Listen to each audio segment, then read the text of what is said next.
السلام علیکم، Islamic voice channel میں خوش آمدید۔ آج ہم آپ کو بتائیں گے اس عورت کی نماز کے بارے میں۔ سامعین، جیسا کہ آپ کو پتہ ہے کہ نماز تو ہم سب پڑھتے ہیں، لیکن نماز میں ہماری کچھ ایسی غلطیاں ہوتی ہیں جس کی وجہ سے ہماری نماز نہیں ہوتی۔ نماز کو صحیح پڑھنے کا طریقہ آپ کو آج ہم اپنے اس ویڈیو چینلز کے ذریعے، اپنے اسلامک چینل کے ذریعے بتائیں گے۔ سب سے پہلے ہمیں پتہ ہونا چاہیے کہ نماز کے کتنے فرائض ہیں۔ نماز کے 7 فرائض ہیں۔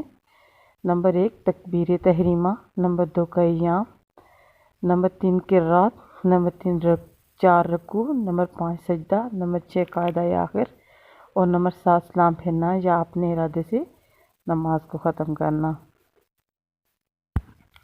ارکان اور شرط میں فرق۔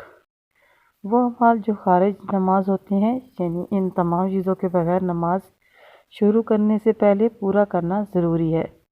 اگر نماز سے پہلے ان کا اہتمام نہ کیا جائے تو نماز شروع کرنا ہی جائز نہیں ہوگی۔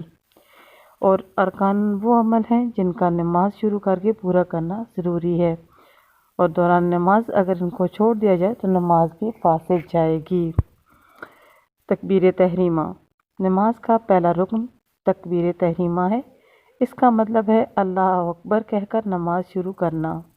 نماز میں تو بہت مرتبہ اللہ اکبر کہا جاتا ہے، مگر شروع نماز میں پہلی مرتبہ جو اللہ اکبر کہتے ہیں اسے تکبیر تحریمہ کہتے ہیں۔ نمبر 2 ہے قیام۔ قیام کا مطلب ہے کھڑے ہونا۔ فرض نماز میں قیام کھڑے ہونا فرض ہے۔ اگر کسی عورت مرد نے بغیر کسی شرعی عذر کے بیٹھ کر نماز پڑھی تو اس کی نماز نہیں ہوگی۔ ہاں، نفل اور نماز بغیر عذر کے بھی بیٹھ کر پڑھ سکتے ہیں، عورت بھی پڑھ سکتی ہے، مگر ثواب آدھا ملے گا۔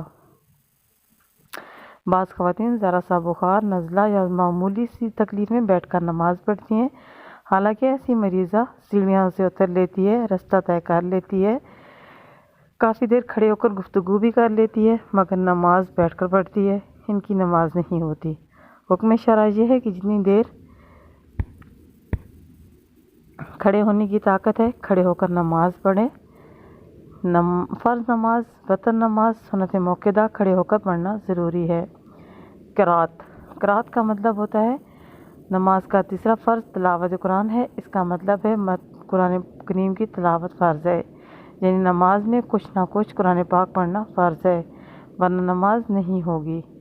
جیسے کہ فرض نماز کی پہلی 2 رکعتوں میں سورۃ فاتحہ کے بعد سورت ملا کر پڑھنا، یا کوئی آیات وتر اور سنت النوافل کے ہر رکعت میں قرآن شریف پڑھنا ضروری ہے۔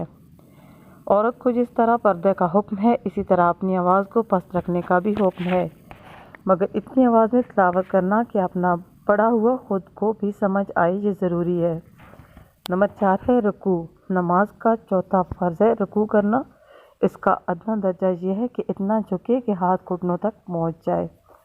عورت رکوع میں زیادہ نہ جھکے کہ پیٹھ اور کمر برابر ہو جائے، بلکہ اتنا جھکے کہ ہاتھ گھٹنے کو پہنچ جائے اور ہاتھ سے زور بھی نہ دے، پاؤں بھی سمیٹ کر رکھے۔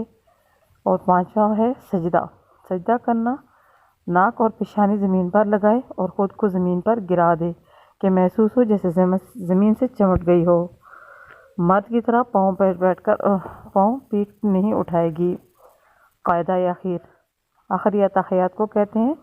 پوری اتحیات بما درود و دعا مقدار بیٹھنا فرض ہے، اسی مقدار کو قاعدہ آخر کہتے ہیں۔ نماز سے باہر نکلنا یا سلام پھیرنا یا کسی دوسرے عمل سے فرض ادا ہو جائے گا، لیکن افضل و اعلیٰ سلام پھیرنا ہے۔ اس کے علاوہ کسی عمل سے اگرچہ فرض ادا ہو جائے گا، لیکن دوبارہ لوٹانا واجب ہے۔